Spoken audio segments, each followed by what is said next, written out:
Dia di Betico, un dia mais para nós abrir aya caminha conosco, começar com nossa atividade como Fundação Rancho e seguro danke na colaboração de partners nang também e também seguro na partner de Aruba Experience caminha conosco por mira outro atividade só de nossa será aya com ele e nossa abre aya caminho com nós também tem para nós walking tour que é muito importante que nós também começar for de Wafirancho com ele, pero também full ruta que nós também cana dois objetos industrial monumental que nós também encontrar nos meses com ele, pero também outro surpresa que também tem tá que nós está abrindo mini museu também aqui na Rancho Strat e esse aí também é o local que nós também a comunidade compreender e mira também parte de gerência artística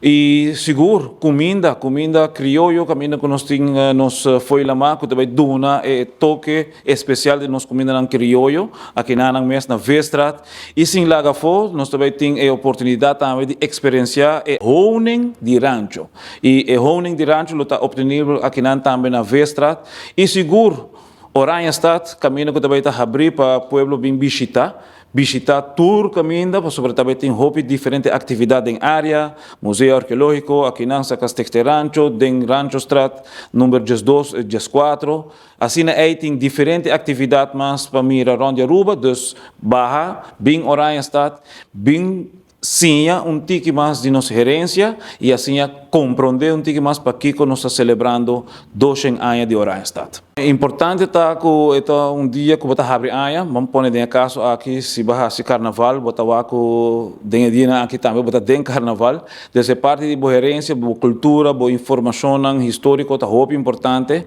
e essa aqui também parte que tá muito importante caminho que Betico Cruz também significa algo muito grande para Aruba e pensei também Betico compreender que tem custo consigo sim, pessoal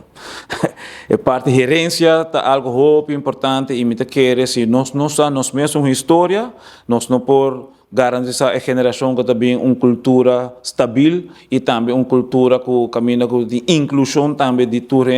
para se engrandecer o local da cultura aqui na Aruba. Nós queremos invitar